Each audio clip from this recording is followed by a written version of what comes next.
All right, what is going on tonight, you guys? It is Wednesday night leading into week 9 fantasy football. Of course, I'm just excited to be here with you guys. I love going live, chat with my audience, getting to connect with the community that we're building here at Football Fanalysts Network, guys. So, thank you guys for being here. If you joined me tonight, please like the video to show your support and subscribe to the channel if you have not done so already. Of course, we're going to answer some week 9 fantasy football questions tonight, but I wanted to get into something. Obviously, this is kind of the elephant in the room right now, as far as what's already transpired this week and with the trade deadline and all that stuff. I think the biggest story was not even trade related.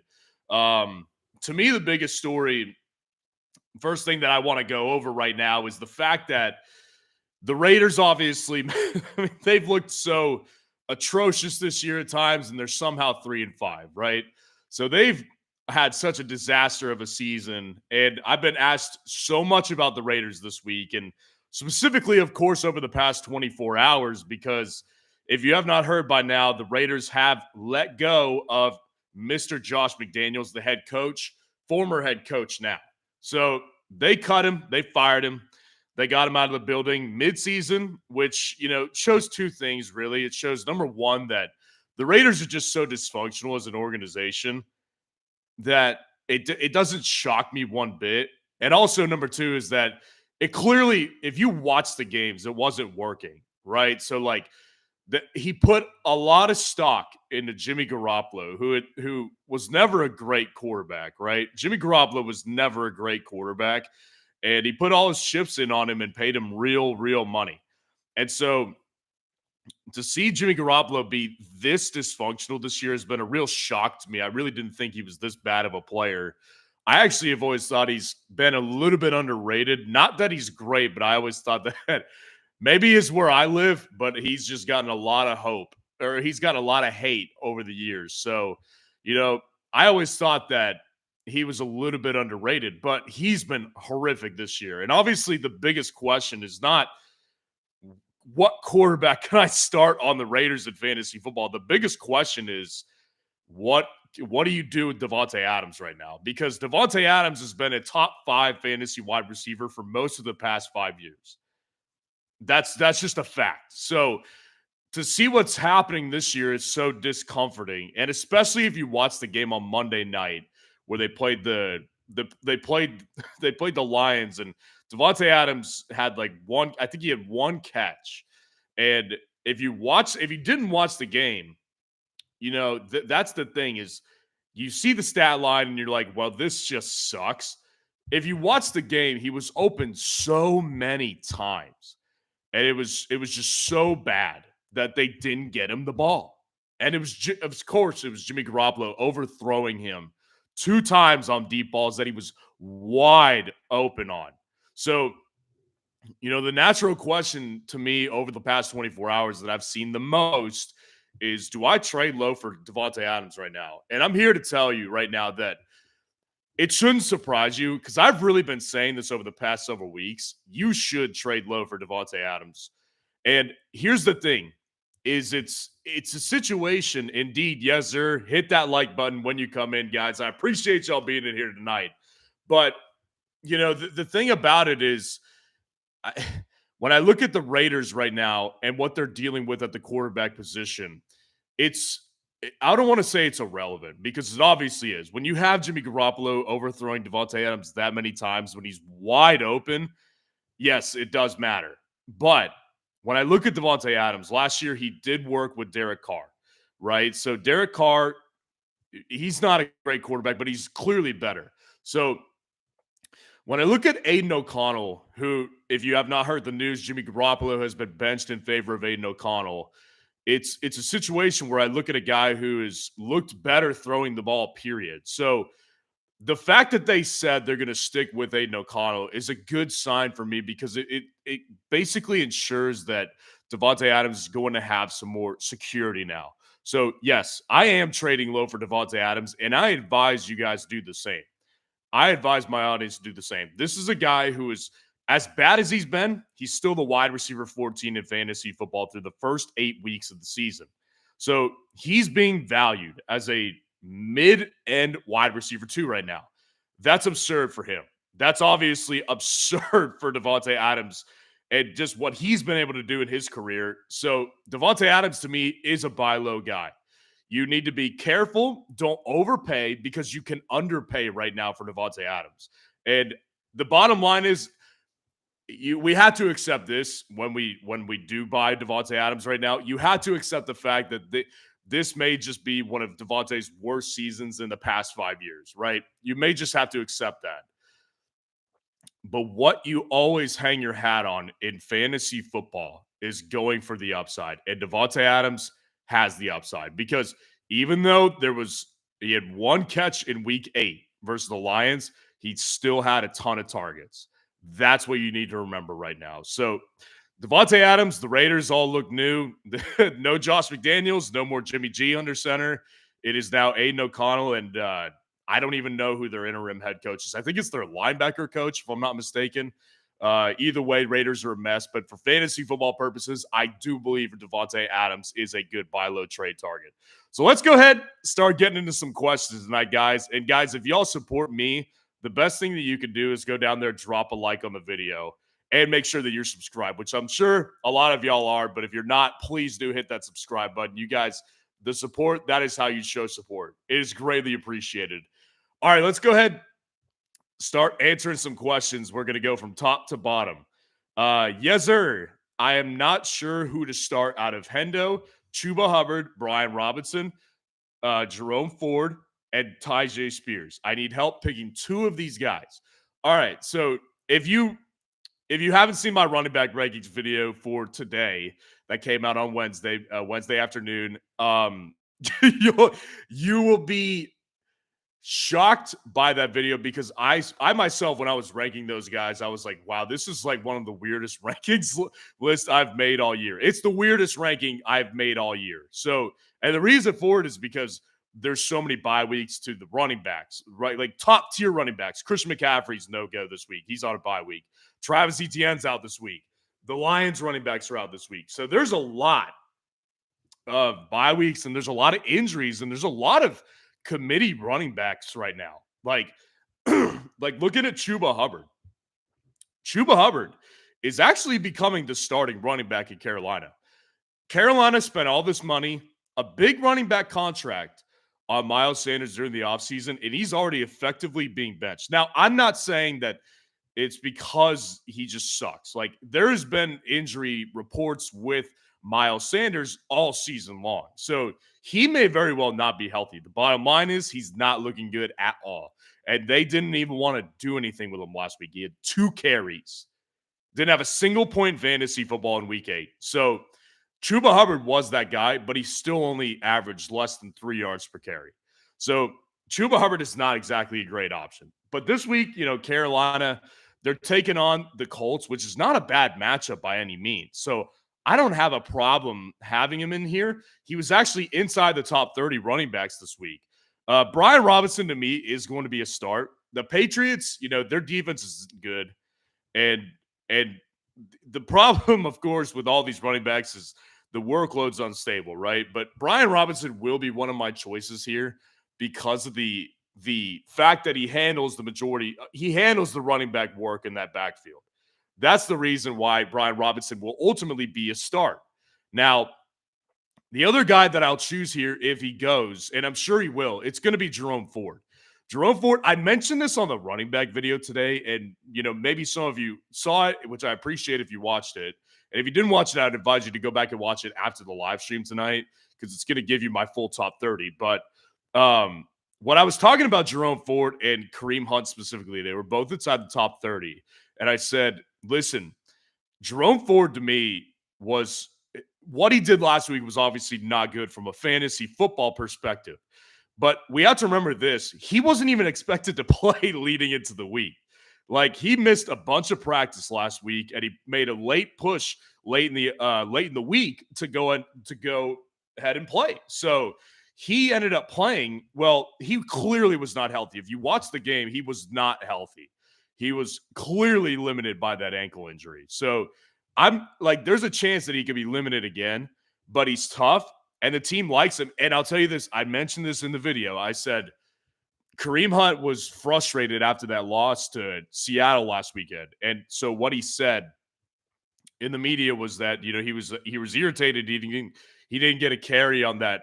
I think it was the final drive. So he wasn't happy about that. And Kevin Stefanski, the head coach, he got word of that comment and he was not exactly happy about it. So, you know, whatever you want to make of Stefanski's comments, what he said was, I want guys who want to help this team. Now, you could interpret that as him saying, like, I appreciate him wanting to help the team. And maybe that's what it was. You could also interpret it as, I don't want a distraction. I don't want this guy to be a distraction, which that might be a bad thing for his fantasy upside moving forward. So, bottom line here, Jerome Ford plays. I'm going to play him this week. The matchup against Arizona is good. And I'll also take Brian Robinson. Isaiah Gadsden, what's going on? The question is trade Breece Hall for Joe Mixon and Aaron Jones. So here's the thing. Joe Mixon's a guy that I'm actually getting bigger on because he's coming back, guys. Joe Mixon, here's the reality with Joe Mixon is that when you watch him through the first half of the season with the Bengals, he wasn't efficient and he wasn't finding the end zone. Well, there's a couple reasons for that, though. I'll get to it here in a second. Obviously, came back last week against the 49ers off the bye, and he had his best game of the year against probably the best run defense he had played all year. So that was a really impressive performance from Joe Mixon. Well, why is that? The reason is because, and I've already made my point on the Bengals this season, but the Bengals start slow every year. They literally do this every single year with Joe Burrow. It's clockwork. It literally is. They start out really, really slow. So I never am concerned about the Bengals. Well, the reality with Joe Mixon specifically is he's at an older age now, and he's not old, of course, but in a running back term, he is getting up there in his late 20s. So, the reality with him is that he's past his physical prime, and he's more reliant on a balanced passing offense to balance out the run game. And the first several weeks, they were not a balanced team. They were not a balanced offense because here's the thing. When you look at what Joe Mixon was dealing with, Joe Burrow was under center 2 times the first, I think, 8 weeks. No, I'm sorry, the first 6 weeks. That's insane. And I've gotten questions, why does that matter? It matters because it limits the playbook for the Bengals.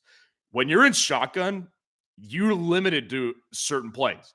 And he was in shotgun almost 100% of the time. He took a snap in the first 6 weeks. That significantly limits the playbook, and it puts your running back at a disadvantage. So I think he's coming back. Now, with Breece Hall specifically, the thing I like about Breece is that he's handling the workload that Mixon is lately because they're not messing around with Dalvin Cook, and he's also a bigger play threat. So they're really actually very close to me, closer than you may think, but I would actually personally hold this because I prefer Breece over Joe Mixon, and they're close, but it is a clear decision to me because of the big playability and the receiving work, because he just has so many opportunities now to hit big plays, and he does it basically every week at this point.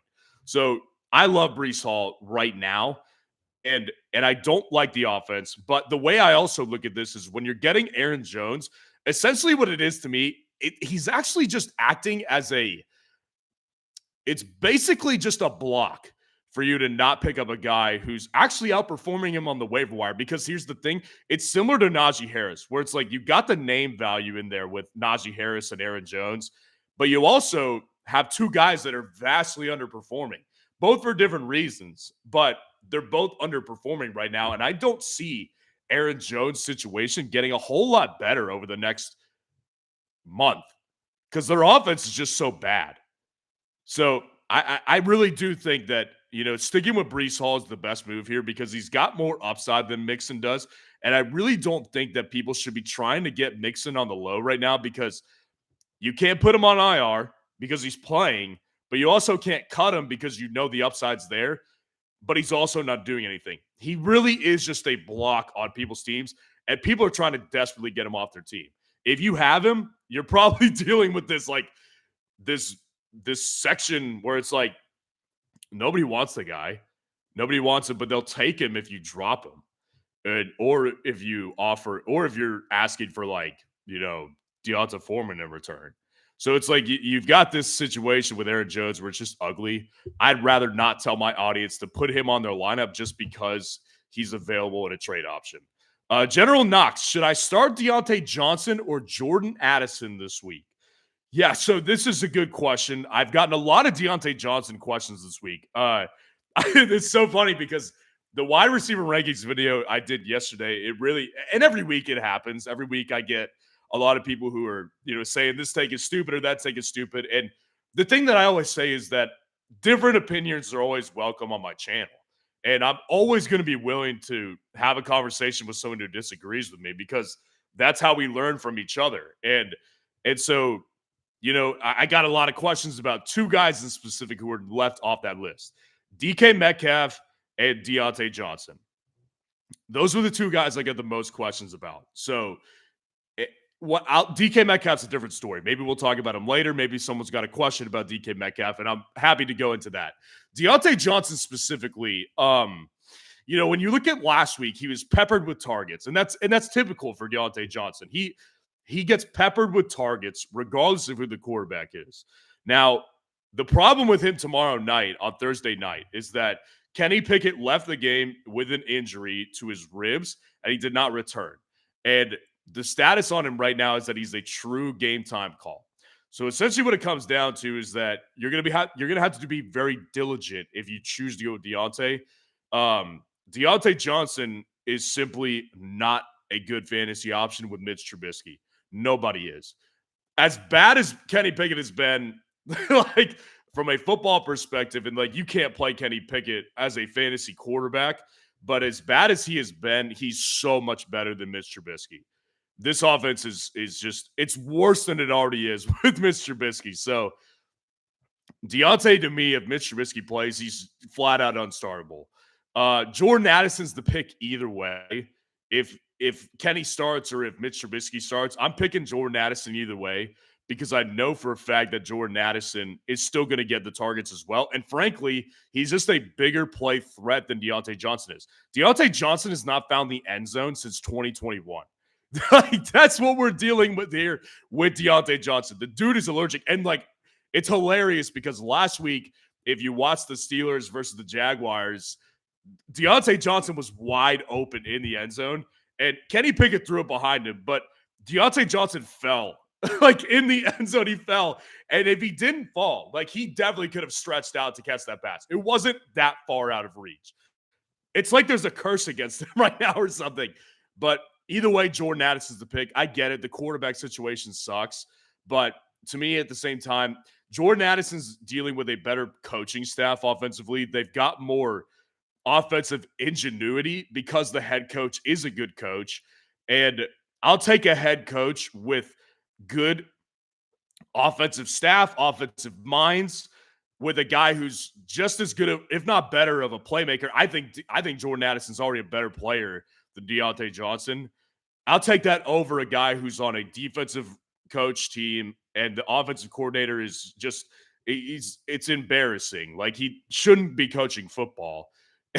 and he's not with a good quarterback either. So I'll go with Deontay Johnson this week. P90 Camper, thanks for the live stream. I appreciate you being here. Appreciate y'all being here. Please go down there, drop a like on the video to show your support to me, guys. That's the best way to show your support. And subscribe to the channel if you have not done so already. The best way to show support is to do that. And guys, I'm going to try to get through as many questions tonight. I appreciate y'all being here. That's the point of the live stream. We're answering questions, but you can see how full the chat is already. I like to give everybody the due time they deserve on every question they have. So if you want to hop the line, make sure your question does get answered. The best way to hop the line is to do a super chat donation, guys. But either way, if you donate or not, I appreciate y'all being here. And I'm trying to answer as many questions as possible. Trigger Trey, what's going on, my man? Appreciate you being here. Out of Deontay, Cooper, or Kenneth Walker, I need a wide receiver 2 and a flex. If Hopkins plays, he'll be my wide receiver 2, so I just need a flex out of one of those 3. So, yeah, I'll go Kenneth Walker. There's no question to me Kenneth Walker's the guy. And I get it. Like, the matchup is tough. I discussed it on my running back rankings video today. Matchup is really, really tough. So I don't love the matchup against the Ravens in Baltimore, but I do know that he's going to get the volume again this week. The guy didn't get the volume last week because he was injured leading into the week. Very similar situation to Jerome Ford. Ended up playing, but he relinquished a lot of work to Zach Charbonnet. But Kenneth Walker still was able to hit a big play because he's a great player. So Kenneth Walker, to me, safest workload out of the bunch, most upside of the bunch, even in a bad matchup. Alberto Moreno, appreciate your super chat. DeMercado, Hunt, or Okonkwo at flex, Minnesota or Dallas defense. So we'll answer one at a time. So I'm not going to start Okonkwo at flex. I'm not doing that right now. I just simply there has been no consistency with Okonkwo, and it's actually interesting because I drafted a lot of Okonkwo in best ball leagues, and he's been just a nothing burger for me. So like I feel the pain of Okonkwo, but DeMercado, Hunt, they're already going to be better options because they have more upside week to week, and they also have more volume consistency week to week. So it really is between DeMercado and Hunt. Now, what I like with DeMercado is that we know his workload is going to be there. If you're going based off what we've seen without James Conner, DeMercado has been the best. And not only the best, but he's also been the lead carry back in this offense. So there's no question to me that DeMercado is going to lead this backfield. Now, the matchup against Cleveland this week is god-awful. I hate the matchup versus Cleveland. So I don't like the matchup at all. I'm also looking at Kareem Hunt in that same matchup. He's got a great matchup. And it's also a situation where, like I said earlier, I've got concerns with Kareem Hunt, but I do know that he's got a better offensive line, better offense in general. And I know that's kind of hard to believe with their quarterback situation as well. But better offensive line, better offense, and better player. So I'll go with Kareem Hunt if he ends up playing. And then Minnesota or Dallas defense, it's a tough one because we've got a guy who clearly does not, Minnesota's defense I did have ranked above Dallas' defense this week. Now, granted, they weren't too terribly far off from each other, right? Like they weren't significantly far off, but they're two different situations here. Here's the thing. If you've got both of them, I would say to start Minnesota.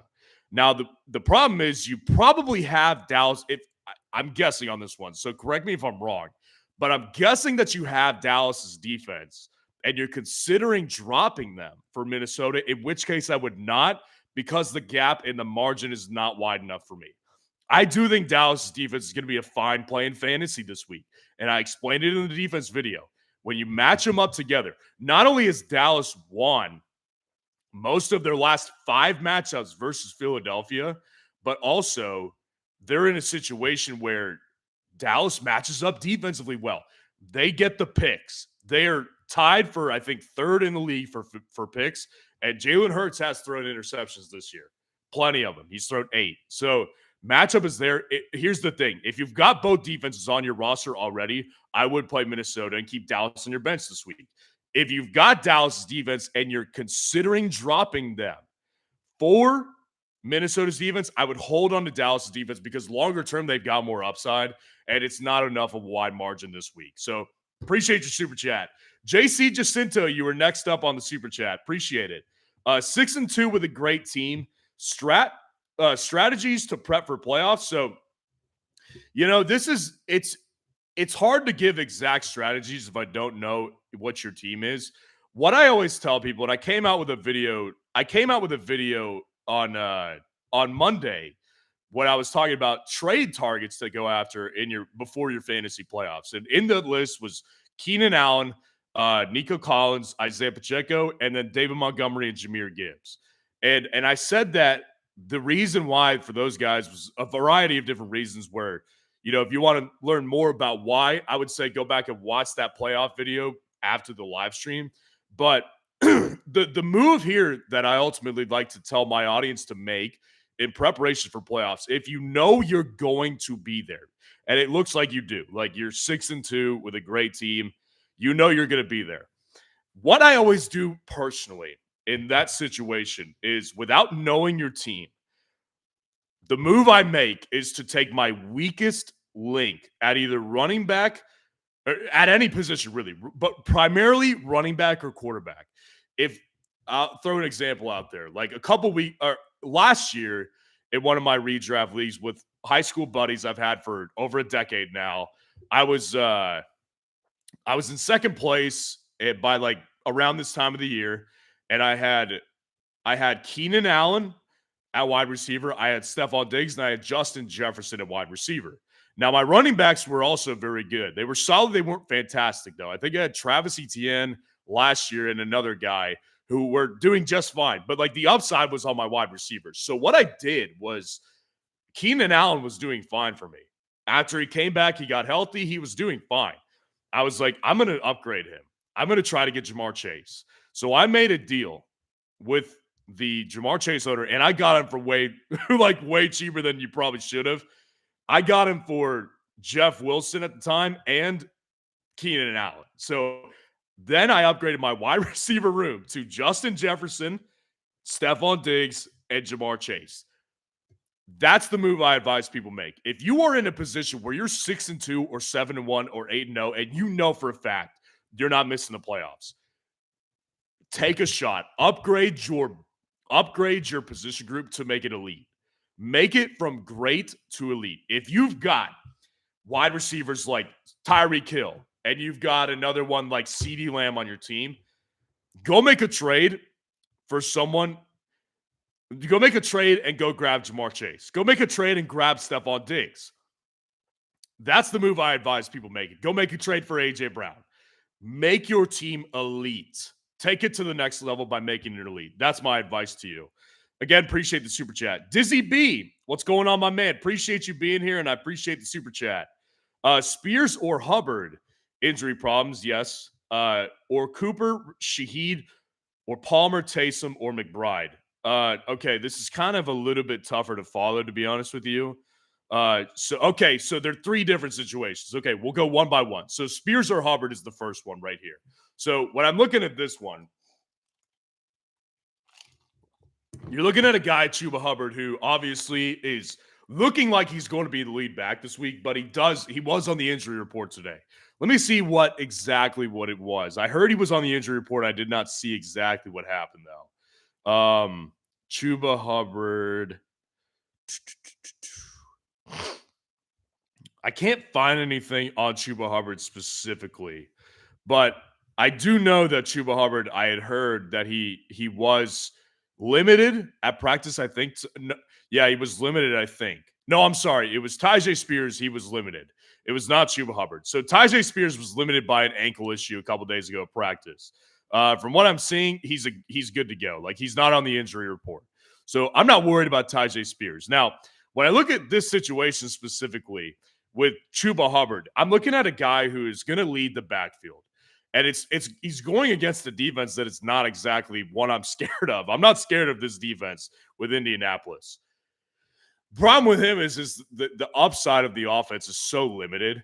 It's so minuscule that you look at last week, he led the backfield, but he only averaged like two yards per carry. It was gross. So I'm not a big fan of playing Chuba Hubbard because of the offensive upside or lack thereof. Tyjae Spears doesn't get the volume that Chuba Hubbard does, but he's simply just a better player. And really, with Will Levis, he's on a better offense.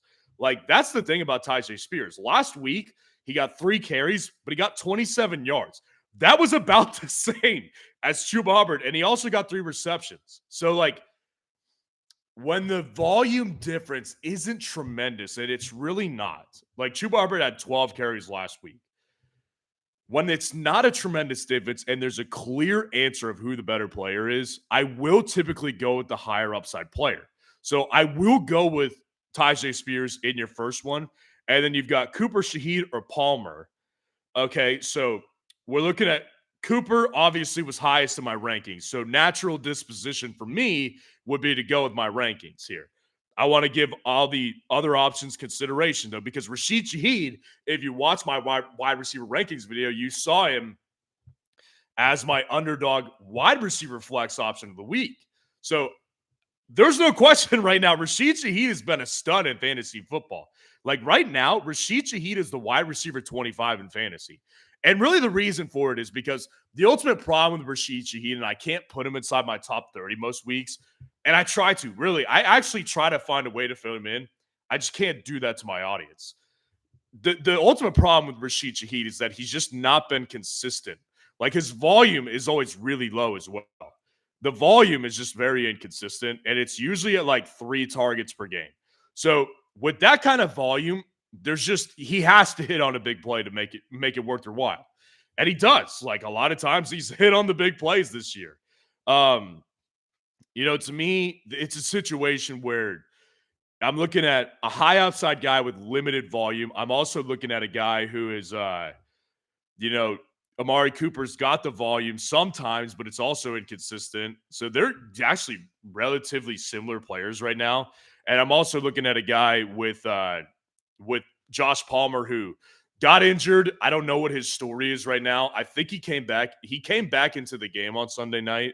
Um, yeah, I'd like to see how that lines up though, because to me personally, I would go with Amari Cooper here still, just because I know that the matchup is really good, and they're all relatively in a close tier.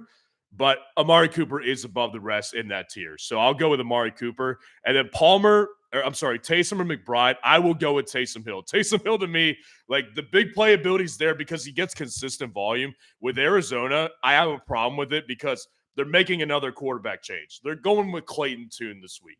Like upside week to week is not there. And that's why you've not seen Trey McBride very relevant in any other week this year. So I'll go ahead and stick with Taysom Hill because I know the volume is going to be there. The dude does it all. He runs the ball, he catches the ball. Every so often he throws the ball. So there's too many opportunities there that I know that Taysom Hill probably is going to get because it's been consistent. That's the thing. So I'll go with Taysom Hill. I'll go with Amari Cooper, and I'll go with Tajay Spears. Again, Dizzy V, appreciate the super chat. Nathan Hilton, what's going on, my man? Appreciate you being here, and I appreciate the super chat. Trade for Kelsey. Trade away TJ Hawkinson. So this is a great question because obviously with the Vikings right now, it's so unstable. Like I don't want my audience to have Vikings players if you can go ahead and sell them high. Like Jordan Addison, I said earlier in the week, is a sell high guy because of it's not by any faults of his, it's because of the quarterback situation here. Now, when I look at TJ Hawkinson, I'll be honest here, it doesn't apply quite as much with TJ Hawkinson because he's not getting like Jordan Addison deep targets. Like Jordan Addison has been in the end zone a lot this year because the quarterback could get him a deep ball. Now, TJ Hawkinson, he can get open near the line of scrimmage, and he just eats up volume. So it's not that I think Travis or TJ Hawkinson is just going to be awful, but of course, if you can upgrade to Travis Kelce, absolutely. The question is to me, see, Travis Kelce is the ultimate guy where it's like so situationally dependent on if I advise my audience to trade for him. Obviously, because he's at a onesie position and he's the ultimate tight end in fantasy football every year. But it's also because it's like I don't want to tell my audience to sell the farm to get it because his value is naturally increased in redraft leagues because of the onesie position. And it's like such a positional advantage because guys, like as good as Mark Andrews is, as good as TJ Hawkinson is, as good as Sam Laporta has been, like there's a over 2 point per game differential between Travis Kelce and the tight end to Mark Andrews. Like it's a massive change. So, it's really dependent, to be honest with you. I would incline to say that if you could find a trade package where you can give TJ Hawkinson and like a middle end wide receiver too, like someone in the range of like Christian Kirk or Amari Cooper, or maybe Hollywood Brown, like sell someone on the upside of Hollywood Brown with Kyler Murray. That's a move I would make. But I tell you what I would not do is I would not do TJ Hawkinson and Nico Collins or Mike Evans or CeeDee Lamb or Michael Pittman. I wouldn't do that personally because I know that I'm giving up a lot of upside and a lot of points. So it really just does depend on your situation here.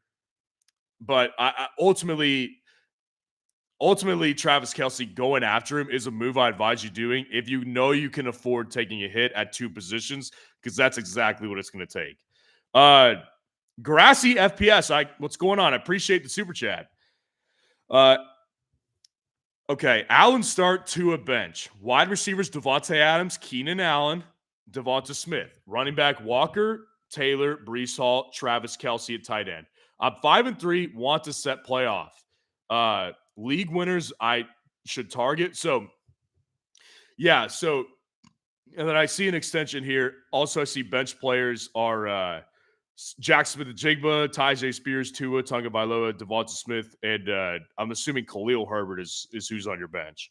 So yeah, good stuff here. You've got upside guys, and really like your starters. Like you've got Josh Allen on your as your starting quarterback. You're in good shape quarterback wise. You don't need to do anything.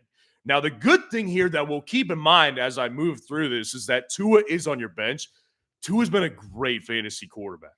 Tua is a top 5 fantasy quarterback right now, averaging 20 points a game. So we'll keep that in mind moving forward. Now, I'm looking at your wide receivers, and Davante Adams obviously is just unstable right now. I love the upside, but right now it's not producing. Keenan Allen is a good option. In my playoff video earlier this week, I said one of the players you need to trade for before the playoffs is Keenan Allen. So the fact that you have Keenan Allen is good. I like having Keenan Allen. You've got Devonta Smith in your flex. So like Devonta Smith, good flex option. Obviously can give you, not great weeks. Kenneth Walker, running back, I like it. Jonathan Taylor, I really like it. Brees Hall, I really like it. Your running backs, I'm all good with. I really like your running backs. Travis Kelce at tight end. So here's the thing. When you've got upside guys on your bench like you do with Zay Flowers, you've got Nico Collins. Or I'm sorry, you've got what you've got here is you've got Jack Smith-Njigba, you've got Tyjae Spears. So like you've got some upside guys on your bench here. What I would typically do with this type of situation here, grassy FPS, is that I want to know exactly where you're ranked in your league. Because if you're in a situation where you're, in tied for third place or tied for fourth place, and you've got 6 playoff spots, and you've got some guys who are all close, right? You need to still win games. And obviously you need to win games either way. But my point in saying that is you can't just give up, you can't give the farm for a game changer if it's going to cost you points in the long run. So in the short term as well. So I'm looking at this situation here, and it's like my temptation here would be to get a package together where you can get Josh Allen and you could get Devonta Smith, or not Davante Adams. He's a buy low guy right now. He's not a sell high. I would sell Devonta Smith, package him together with Josh Allen to upgrade majorly at wide receiver. Because here's the thing, yes, of course Josh Allen's a great quarterback right now. Fantasy football, he's the quarterback 1. But we can make up ground because we've got the quarterback 5 in fantasy football with excellent weapons. As long as Tua stays healthy, he's going to be fantastic at fantasy. I want to upgrade and give you elite options at wide receiver. And if I package together Josh Allen with Devonta Smith right now is ranked as a bottom end wide receiver 2. He's the wide receiver 24 in fantasy football, but he's valued higher than that. So I'm going to be shooting for big guys. I want to shoot for first Tyreek Hill. I know you probably may not make that happen. I would personally shoot for that, though. And I would go down in order. I would go A.J. Brown next. I would go Stephon Diggs. I would go Jamar before Stephon. I would go Stephon Diggs. We're shooting for big air here at the wide receiver position in this type of situation. So, yes, that's a good situation. You said there's also a lot of guys who need quarterbacks, and I sent a trade for Tua and Devonta Smith for Lamb. That's also a good move right there. I like where your head is at. You're exactly picturing it the way I am. I personally would try to do it with Josh Allen because I know if you give Josh Allen, you can get top guys. That's why I'm going for Tyreek Hill, A.J. Brown, Jamar Chase, Stephon Diggs. Those are the guys I'm going for in this type of trade. That's personally what I would do because that type of trade, getting you a clear top tier wide receiver 1 and having a wide receiver 1 as your wide receiver 2 is always the best move here. And you can put one of those running backs in your flex option and be great shape. So that's the move here. I package one of those quarterbacks together with Devonta Smith, and I upgrade to get an elite level wide receiver. Again, I appreciate your super chat, Grassy FPS. So, guys, I'm obviously answering week 9 fantasy football questions tonight in this live stream. Appreciate y'all being in here. And please go down there to show your support to the channel and to me, guys.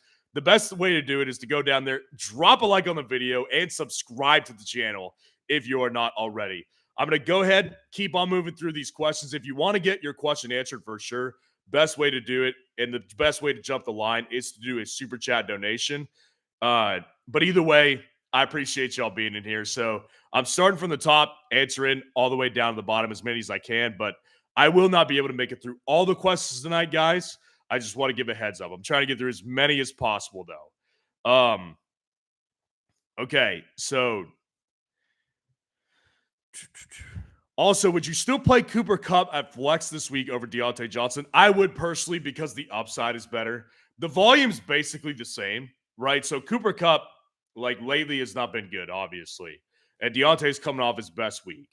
So there's going to be natural questions about Cooper Kupp, versus a guy like Diontae Johnson, who's got the volume, and some may interpret as much upside. Well, here's the thing. I still prefer Cooper Kupp because I know he can find the end zone. And again, it goes back to the offensive situation.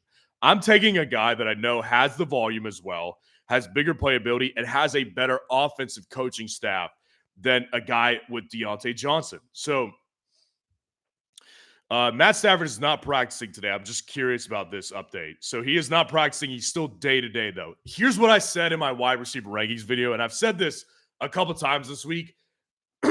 Matt Stafford's a tough SOB. A big part of his legacy is playing through injuries. Like worse injuries than this. He's played through like ribs. He's played through shoulder. Like the dude has played through a lot of injuries in his career. That's one of his biggest legacy attributes. So I'm not entirely sure that Matt Stafford misses this game, honestly. We'll have to see how the week goes here. I still prefer Cooper Kupp, regardless of if it's Matt Stafford or Diontae Johnson. Nathan Hilton, appreciate the super chat. I still have Madison at running back. Do I sell him low now? It's so interesting, this question to me, man. Because, naturally, I don't like to tell my audience to sell low on a guy. I generally don't think it's a good idea because here's something that I always say is that fantasy football is so much like the stock market because you've got to put it into stock terms, you've got your blue chip stocks, right? Like AJ Brown, Tyreek Hill, Christian McCaffrey, Travis Etienne has gotten into that range, Patrick Mahomes, Josh Allen, like Travis Kelce. The guys that nobody questions are the elite of the elite in fantasy football. You've also got guys who are, good, and those stocks are like the Apple, the Netflix, whatever. You've also got guys who are, good, but they're not great always. Like Amari Cooper is a good example. CeeDee Lamb's probably in that category. A lot of guys like that. And then you've got guys like that are in a large group here of guys that are like, most of the time they're not great, but they can get that big game every once in a while to improve their stock for a short period of time. That's how I felt about Gus Edwards leading into this week, right? Gus Edwards is a guy who ordinarily doesn't have much upside, but coming off a hat trick, you can sell a guy like Gus Edwards to somebody because you can say, like, yes, volume's relatively the same week to week, but look at the offense he's on. And the guy's averaging over 4 yards per carry because he runs behind a good offensive line and the offense is elite. So you could sell a guy like Gus Edwards high right now off of that.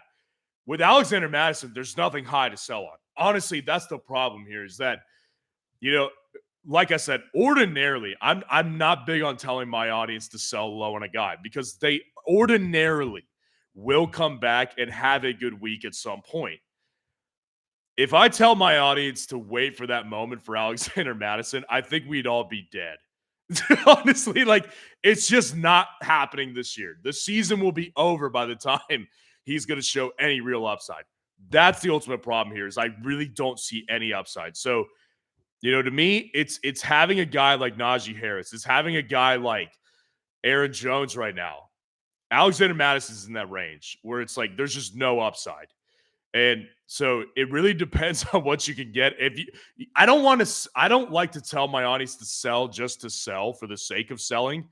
But if you want to sell them, the best thing that I could tell my audience to do right now is if you play on Sleeper, if you play on Yahoo, or if you play in a league where you can get Fab, I would try to get Fab for Alexander Madison. I would try to get 20, 25, $30 Fab for Alexander Madison because I'm not crowding my roster. I'm freeing a roster space up for a guy that I could get on the waiver wire and I can outbid everybody because at this point I'll have the most amount of money in the league. I also look at it from a sense of like if you trade Alexander Madison for a player, you don't want a guy who's just worthless. Go for a guy on a different position. Dude, downgrade to a tight end if you want to. I mean, here's some guys that I would trade for. You know, if you can get someone like a Dallas Goedert for Alexander Madison, I would do that. If you could get Kyle Pitts, I think I would do that as well. Upgrade your tight end position. If you could get someone like in the wide receiver range, if you could get someone like Cortland Sutton or Gabe Davis or Hollywood Brown, I would do all of those things. I would take not DeAndre Hopkins. He's a buy high right now. I would take Zay Flowers if you could. I would take Drake London if you could. So yeah, I want a guy who is ultimately going to give me upside in the future. I don't want to waste a roster space. But yes, I am in favor, and I will tell my audience to sell Alexander Madison on the low because there's just no upside, and there's no week that I could see like, oh, this is going to be the week that it gives you upside. You could sell them high. It's not happening. So yeah, I'll do that. I appreciate the super chat, Nathan. So let's continue on with all of these questions, guys. Trigger Trey notification squad. Let's go, guys. Hit that like button to show your support to me and the channel and subscribe to the channel. And also hit that notification bell to get the notifications when I go live and when videos come out. Okay. So, Romton, what's going on? PPR, choose 2 to start. Nico Collins, DJ Moore, or Godwin. So you've got Nico Collins is going to be in the lineup for me for sure because I see the upside with Nico Collins. And I get it. Like, it's been not as great over the past several weeks, and it's been disappointing to watch what he's done. But especially coming off the bye week, overall in Houston, it was disappointing. But Nico Collins, to me, the upside with the touches he gets is great. And the matchup this week for Houston, they're going to come in mad. And Houston is playing Tampa Bay, and they look awful right now. So I would go with Nico Collins here for sure. DJ Moore or Chris Godwin, they're very, very close to my rankings this week. And ultimately what it comes down to, when they're this close to my rankings, and they're very close this week, Chris Godwin was the wide receiver 28 in my rankings this week, and DJ Moore is the wide receiver 30. So when it comes down to them being that close, it ultimately comes down to a philosophy. Do you want to play a guy who has higher, bigger chance of hitting a boom play, or do you want a guy who's going to get more consistent volume and it'll get you 12 fantasy points? Because there's a clear answer here. The answer is, if you're looking for the upside, the shot to have a big boom play, it is still DJ Moore. DJ Moore still does have that ability more than Godwin does, even with Tyson Bagent. If you want to go with a guy that you know is probably not going to bust for you, not going to get you less than 9 points, 9 to 8 fantasy points, but won't get you more than 15 to 16, you just want to have that middle-of-the-road safety net, I would go with Chris Godwin. But the way I play fantasy football, the way I always tell my audience we should be playing fantasy football, you play to win, and you don't win by being middle of the road.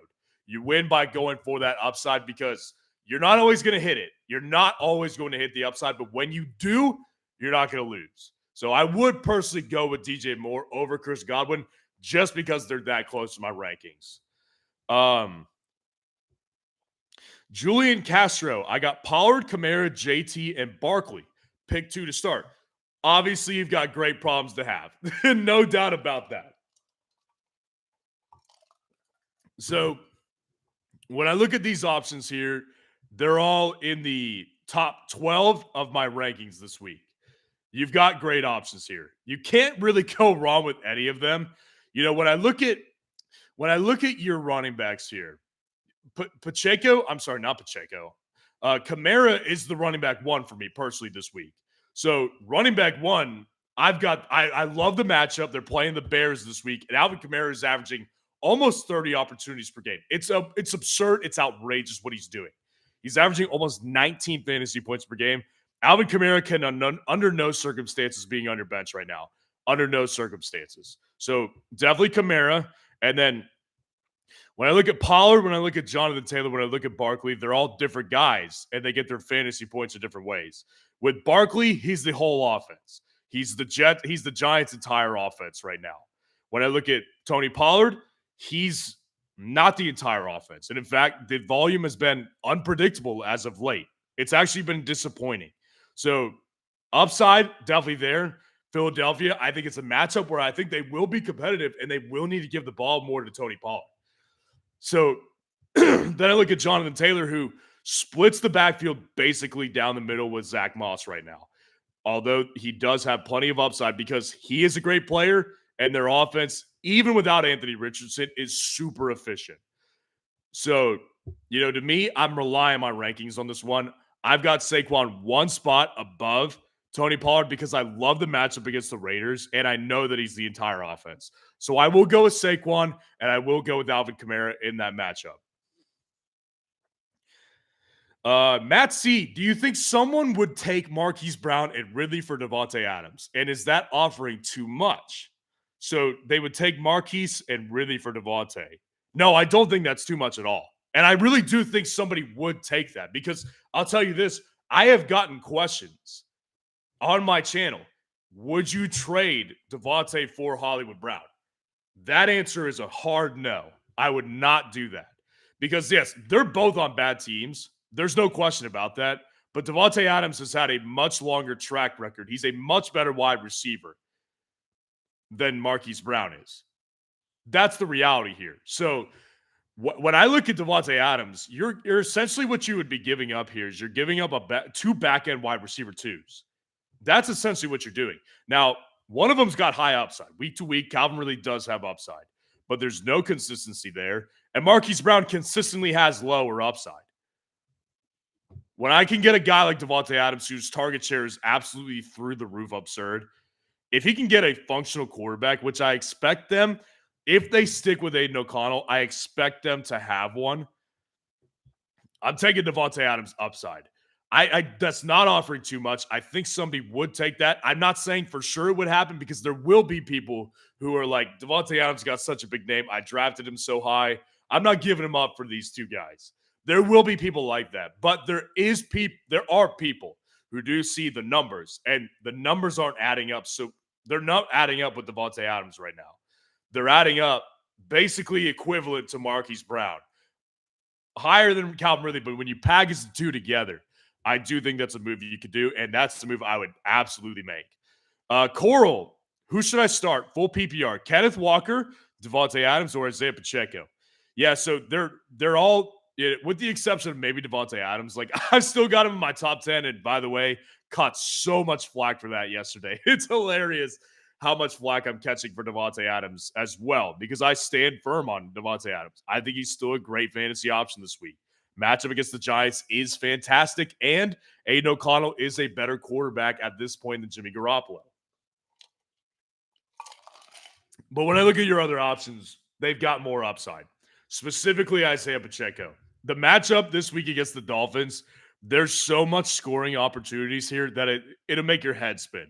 And I get it. Isaiah Pacheco is coming off a really it wasn't only a bad week, it was disappointing because they played the Broncos and it was all there for the taking for him. And it didn't happen. He had 8 fantasy points at half PPR. So huge disappointment for sure. I'm still taking Pacheco because we know the workload is there. He handles the volume out of the backfield. The offense had a bad game because Patrick Mahomes was dealing with the flu. And it was not a Michael Jordan flu game.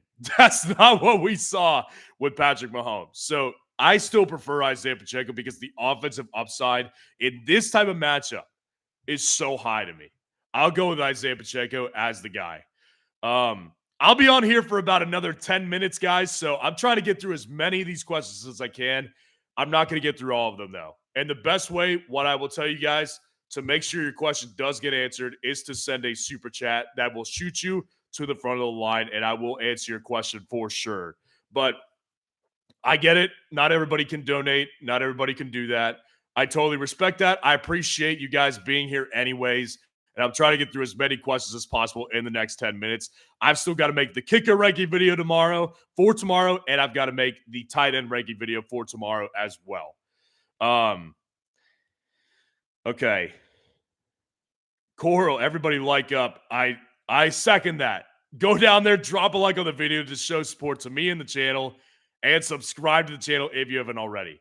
Okay, Elias Green. Can I take the risk of trading Justin Jefferson for Kenneth Walker?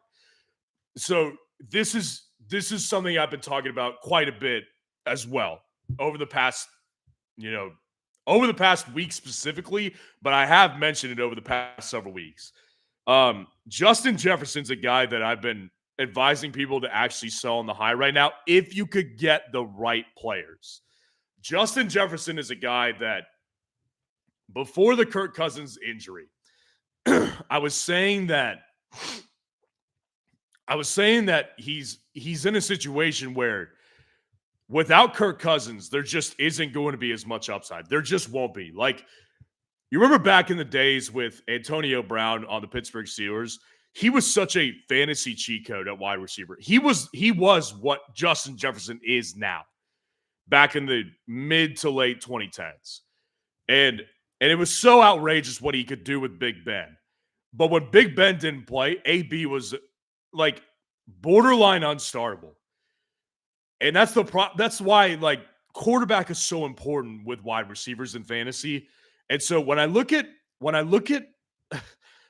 Justin Jefferson, it's like there's so much upside there, and there's so much history of upside that I want to sell him for the right guys. Like, I don't want to sell him unless I'm getting like Amon-Ra St. Brown or, someone like Stephon Diggs or Jamar Chase at wide receiver. You can't get him for Tyreek or A.J. Brown at this point. But you could still get him possibly for Diggs, for maybe Jamar Chase, maybe Amon-Ra St. Brown, or, maybe someone like Keenan Allen. Like, that's still possible. But the problem is that he just doesn't. With Kirk Cousins, we're not fooling. People aren't going to get fooled by it. He doesn't have as much upside without Kirk Cousins. So for someone like Kenneth Walker, it's tough because Kenneth Walker's a guy I really like, and I do think that he's a good player. I would personally ask for more because what you're doing here, unless you're getting a wide receiver in return, you're going to take such a massive downgrade at wide receiver, and you don't want that. When Justin Jefferson gets injured, you're like, I'm approaching this as if I'm going to be without him for 4 weeks. You don't approach it as like I just lost the guy for the year because you're down one massive piece at wide receiver. So I would ask for another wide receiver in addition. I would ask for a wide receiver 2 in the range of Christian Kirk off a bad game, Nico Collins off a bad game. I would ask for Brandon Ayuk off a bad game. I would ask for Devonta Smith. I know it's not off a bad game, but that's the range of wide receivers I would ask for in addition to Kenneth Walker. P90 Camper, what's going on? Appreciate the super chat. In quarterback hell, should I drop Jordan Love to add Levis or Baker rest of season? Great question. So I'm actually shocked this is the first I'm shocked this is the first Will Levis question I've had all day. I'm eager to talk about this one because here's I wanted to share with you guys something that is exclusive. This is a very exclusive thing I'm going to share with you guys. So over the summer, I created my first ever Dynasty Rookie Draft Guide. So essentially what it is for those of you who play Dynasty Fantasy Football, you know that there's a rookie draft every year with each class of rookies. If you do not play Dynasty Fantasy Football, first of all, you should. It's one of the most fun ways to stay in touch with fantasy year-round. And second of all, what it is that you draft your first draft like a normal redraft league. And then instead of redrafting every year, you hold on to that team, but you can make trades throughout the summer. You can make trades throughout the offseason. You can add or drop guys throughout the offseason. It's a fun way to play. And every year, there's a rookie draft where you draft the rookies from the rookie class. So I did a draft guide highlighting 80 plus players in this draft class. And I just kind of wanted to share with you guys what my thoughts were on Will Levis. Because Will Levis was a guy that in the draft guide, I said, he's a guy that has a lot of upside.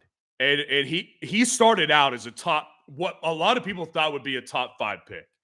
And then just kind of fell throughout the process because people weren't, apparently he didn't interview well. A lot of teams kind of were rubbed the wrong way by personality. He fell in the draft, obviously. But I actually had some, good things to say about him in my draft guide. And again, for those of you who bought this draft guide, I appreciate you buying it and helping support the channel. It helps me a lot. But I'm going to give you just a little snippet of what I had on my file for Will Levis in this right now. So let me pull up Will Levis's file on the 2023 Dynasty Rookie Draft Guide right now.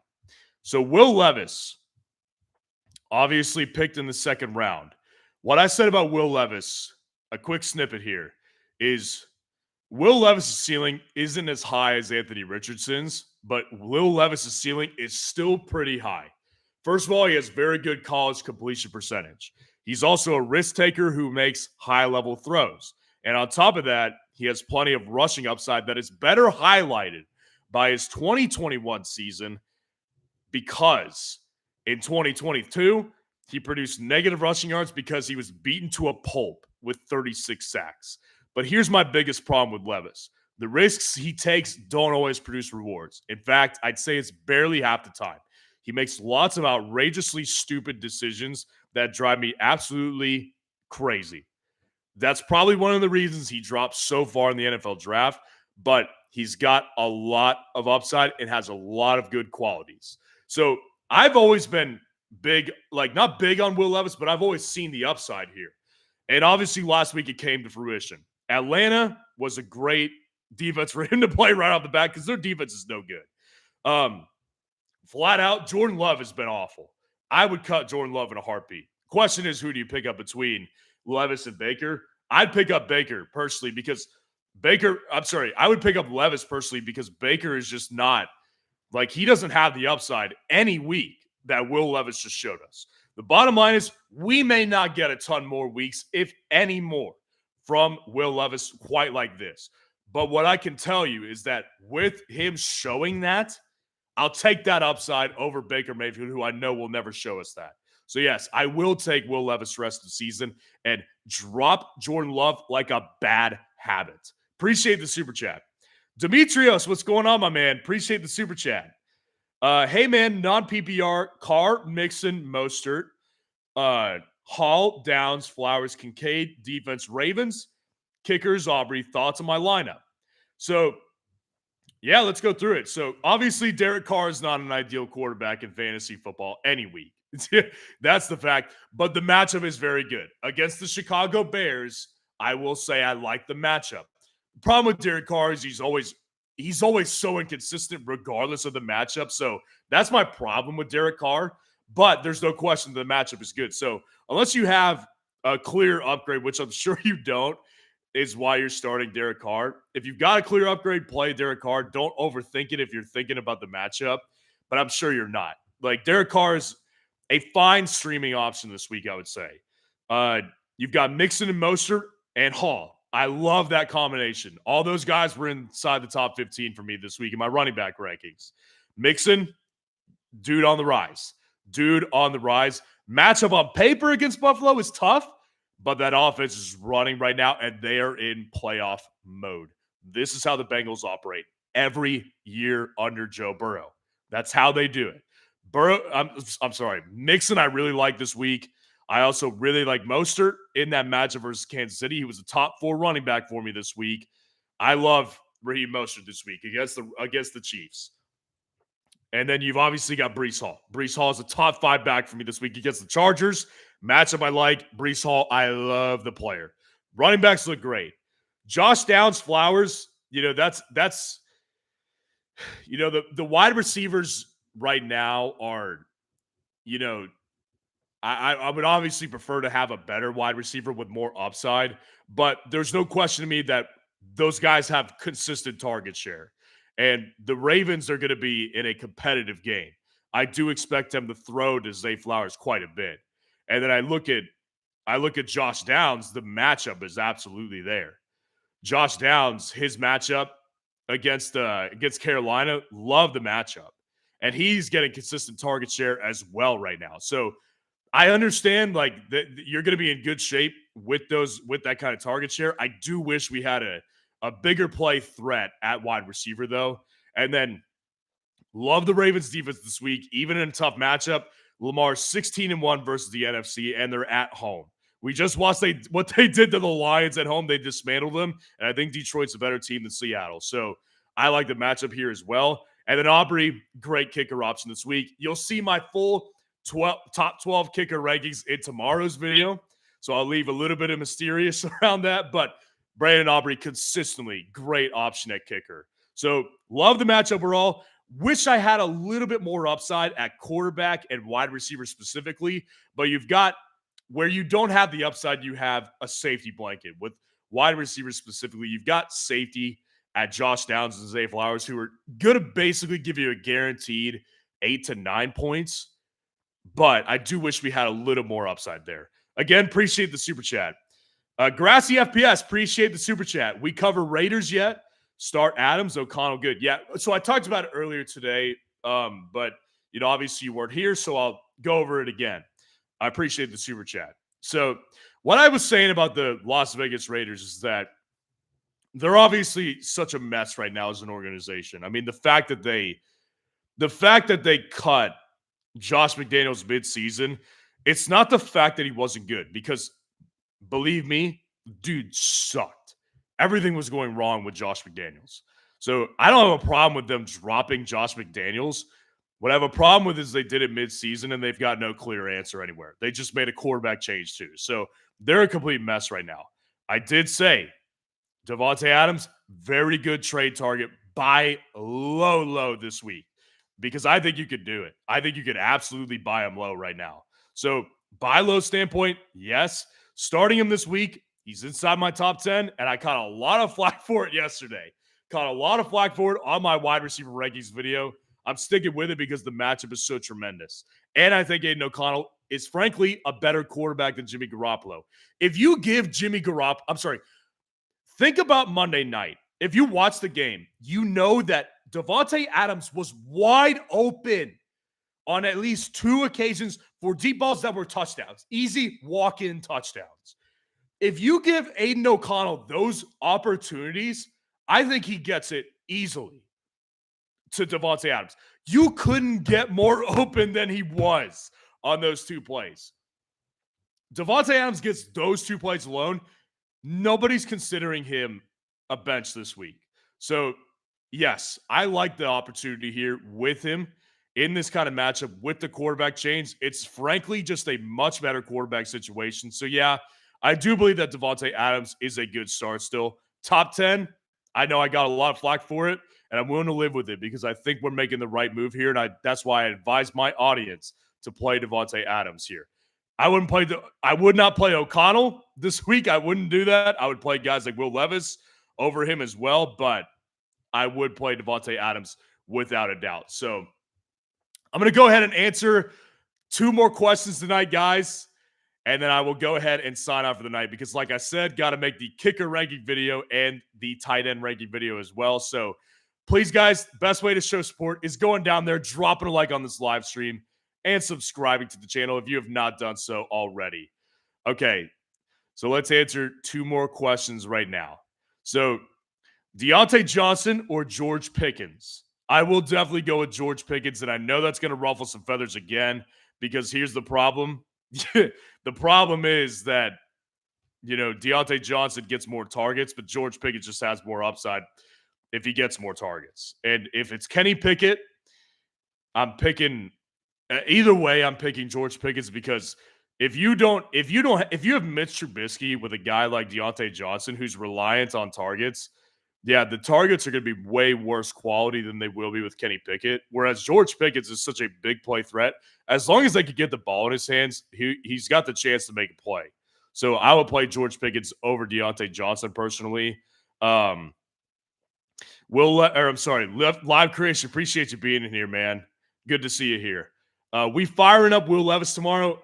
Gonna be dependent. I don't have a problem with it, and I personally am doing it in a league, and actually in a couple leagues. So I don't have a problem with it if you're streaming a quarterback this week. If you've got a bye week, you know, I would personally do it over a lot of guys. Like I just said, I'd play him over Jordan Love this week. I would play him over Baker Mayfield this week. The line to me is actually Derek Carr, because Derek Carr's got a great matchup, much better than Will Levis. But Will Levis just showed us that the dude can ball. So I like the opportunity here this week with him. So it really depends. It really depends on what matchups you've got. You know, what quarterbacks are out there. I would start him over Sam Howell personally, because Sam Howell, yeah, week to week he can give you points, but dude is just he's simply just not consistent. He can get you 4 points or he can get you 24 points. I hate that kind of guy. At quarterback, that could kill your week. So I don't like that kind of guy. I'd rather have a guy who's got higher upside more consistently. And obviously, there's only one game sample size with Levis, but I do like the opportunity here. So it really just does depend on what you've got. Gardner Minshew, I would take him over Gardner Minshew still. You know, I think that Gardner Minshew, again, is in that Sam Howell category where he can get you – usually he'll get you more than 4. He'll get you like maybe 6 or 8 on the low end, but, you know, he'll get you 26 sometimes. So I'll go with Levis here. I'll take the shot on a guy who looked so good last week over a lot of different streaming options. Grassy FPS just wanted to make sure that I answered your question entirely. Would you start Davante Smith with his matchup upside, or are you more confident in Adams? Monday night game pissed me off. No doubt about it. I get it. Only thing Jimmy G's suicide bomb straight to my fantasy roster. That was a good one right there. I liked that. That gave me a good crack up. Okay, so here's what I'll say is that Devonta Smith, the matchup, I do absolutely love it. The matchup, I think the upside against the Cowboys is great. And he's just on a much better offense in general. So I definitely understand starting Devonta Smith over Devonta Adams this week. I would personally do that because I know that there's a larger floor, I think, in this matchup for Devonta Smith than there is for Devonta Adams.